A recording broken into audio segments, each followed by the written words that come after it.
Chito. Hello tay, nasan kayo? Dito sa Maida, sigaw. Nasa kalye.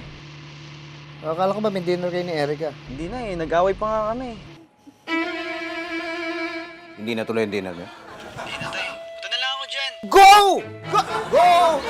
Ibig sabihin, sayang, no? Hindi na tuloy ang dinner niyo. Oo nga tay. Ba't di mo subukan tawagan? Baka pwede pang habulin? Hindi na tay siguro, hayaan mo na lang siya.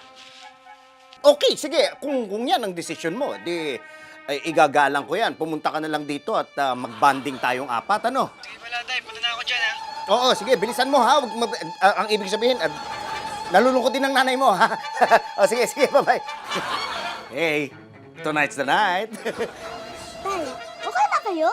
Yeah!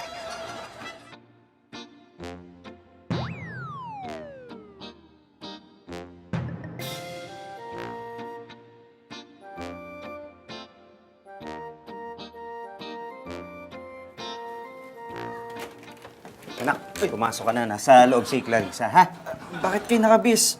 Saan kayo pupunta? Alam mo, magbabanding tayo. Oo nga, magbabanding kayo ng kapatid mo, magbabanding kami ng nanay mo, di nagbanding tayong lahat. Sige na, pumasok ka na. Kumain ka na ba? Mag-ano kayo, mag-room service, ha? Mag-order kayo, oo. Sige.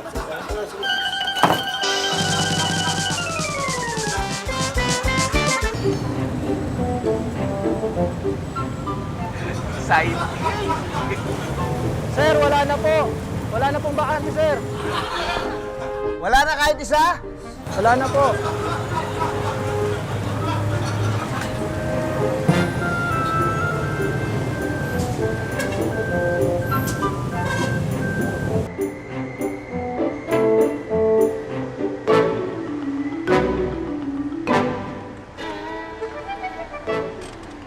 Sir, sensya na po. Puno na po eh.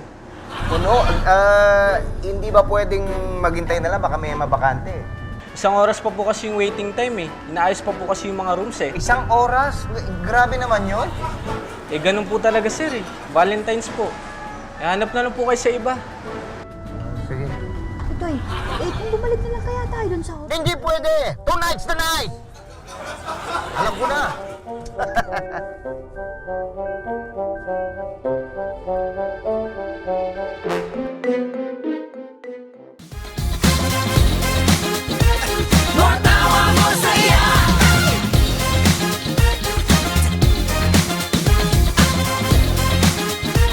More